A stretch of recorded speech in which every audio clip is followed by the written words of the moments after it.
বলিষ্ঠ কণ্ঠস্বর জনাব মির্জা ফখরুল ইসলাম আলমগীর। বিসমিল্লাহির রহমানির রহিম। আন্তর্জাতিক গণতন্ত্র দিবস উপলক্ষে বিএনপি আয়োজিত আজকে এই সমাবেশে সংগ্রামী প্রধান অতিথি বাংলাদেশের মানুষের গণতন্ত্রের যে আকুতি, গণতন্ত্রকে প্রতিষ্ঠা করবার জন্য যে আত্মত্যাগ, তাকে যে দূর থেকে নেতৃত্ব দিয়েছেন এবং ফ্যাসিস্ট আওয়ামী লীগ সরকারের নির্যাতনে নির্বাচিত হয়ে বিদেশে অবস্থান করেছেন আমাদের সেই নেতা, গণতন্ত্রের প্রতি 18 কোটি মানুষের স্বপ্নের প্রতীক জনাব তারেক রহমান। মঞ্চে উপবিষ্ট জাতীয় নেতৃবৃন্দ, ভাই ও বোনেরা, আসসালামু আলাইকুম। আমার এখন বক্তব্য দেওয়ার কথা না, এই জন্যে যে আমাদের নেতা অপেক্ষা করছেন, তিনি কথা বলবেন, উনি আমাদের এই আন্দোলনের নেতৃত্ব দিচ্ছেন। আমি শুধু একটি কথা বলতে চাই যে বাংলাদেশের মানুষ সবাই গণতন্ত্রের জন্য সংগ্রাম করছে, লড়াই করছে। শুধু 1952 সাল 71 সাল নয়, সেই ব্রিটিশ আমল থেকেই বাংলাদেশের মানুষ তার গণতান্ত্রিক অধিকারের জন্য সংগ্রাম করছে, লড়াই করছে।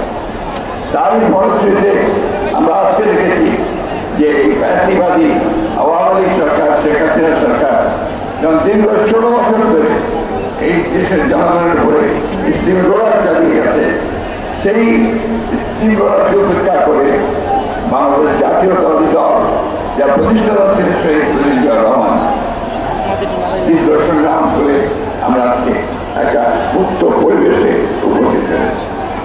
বন্ধুগণ, গণতন্ত্র আর বিএনপি এই দুটা সমর্থন। শহীদ প্রেসিডেন্ট জিয়াউর রহমান একদলীয় শাসন ব্যবস্থা থেকে বহুদলীয় শাসন ব্যবস্থা নিয়ে এসেছিলেন। বেগম খালেদা জিয়া রাষ্ট্রপতির শাসন থেকে প্রধানমন্ত্রী পার্লামেন্টের শাসন নিয়ে এসেছিলেন। একটা সুষ্ঠু নির্বাচনের জন্য তিনি সেই কেয়ারটেকার গভর্নমেন্ট প্রচার চালু করেছিলেন। বাংলাদেশের জাতীয়তাবাদী দল আপনি দেখেছেন 2016 সালে বেগম খালেদা জিয়া ভিশন 2030 দিয়ে গণতন্ত্রের যদি সাস্টেইনেবল হয়, রাষ্ট্রীয় টিকে থাকে, তার জন্য সংস্কারের কথা বলা হয়। আমরা প্রায় কিছুদিন আগে, বছর দুয়েক আগে আমরা আবার সেই 31 দফা দিয়ে আমরা সংগ্রাম করেছি সবাইকে। এই 16 বছরে আমরা সবাই রিপিট করতে চাই না। আমাদের অসংখ্য প্রাণ জ্বলেছে, আমাদের অনেক লোক কারাগারের কাছে জিনিস আসতে হয়েছে। আজকে এখানে অনেক রিক্সাওয়ালা ভাই আছে আশেপাশে, যারা সেই গ্রামে থাকতে না পেরে তারা শহরে চলে এসে এখানে রিক্সা চালিয়ে। আমাদের অনেক ছাত্র নেতা তারা এখানে রাস্তায় হকারের কাজ করেছে। গতকাল আমি বহু হাসপাতালে গিয়েছিলাম, সেখানে দেখলাম যে একটা 13 বছরের ছেলে গুলি লেগে একটা পা কেটে ফেলছিল। এই যে ত্যাগ, এই চিকিৎসার মধ্যে দিয়ে বাংলাদেশ করেছে, গণতন্ত্রের সংগ্রাম এগিয়ে চলেছে। বন্ধুগণ, আজকে আমাদের সামনে একটা সুযোগ এসেছে। ছাত্র জনতার আত্মত্যাগের মধ্যে দিয়ে আমরা একটা সুযোগ পেয়েছি একটা গণতান্ত্রিক রাষ্ট্র প্রতিষ্ঠা করার। এই কথাগুলো আমাদের মনে রাখতে হবে। আমরা সেই সুযোগ হেলায় না হারাই। আজকে এমন একটা অবস্থা তৈরি করতে হবে যা এখানে সত্যিকার অর্থেই গণতন্ত্রের প্রতিষ্ঠা করতে পারে। আরেকটা কথা আমি অনুরোধ করবো সকলকে যে আপনারা হচ্ছেন সেই ভ্যানগার্ড, আপনারা হচ্ছেন সেই পাহাড়দার, গণতন্ত্রের পাহাড়দার। আপনারা সেই গণতন্ত্রের রক্ষা করার জন্য অতীতে লড়াই করেছেন, আপনারাই সেই গণতন্ত্রের রক্ষা করেছেন। সেই জন্যে গণতন্ত্রকে যদি ধ্বংস করতে চায়, আবার বিপদে নিতে চায়, করতে চায় এখানে আমরা অবশ্যই উঠে যাবো। আমি বক্তব্য বলবো না, শুধু এই সরকারের যারা দায়িত্বে আছেন তাদেরকে অনুরোধ করতে চাই, এখনো আমাদের মধ্যে সরকারের মধ্যে সেই ফ্যাসিবাদী সরকারের অনেক বেকারটা অবস্থান করছে। তারা সমস্ত যে প্রচেষ্টা আমাদের গণতন্ত্রে ফিরে যাওয়া, সেই বাংলাদেশকে মুক্ত করার নস্বাত করার জন্য তারা এখনো বসে আছে। এই চক্রান্ত থেকে রুখে দাঁড়াতে হবে। গণতন্ত্র দিবসে আজকে আমাদের আবার সেই শপথ গ্রহণ করতে হবে।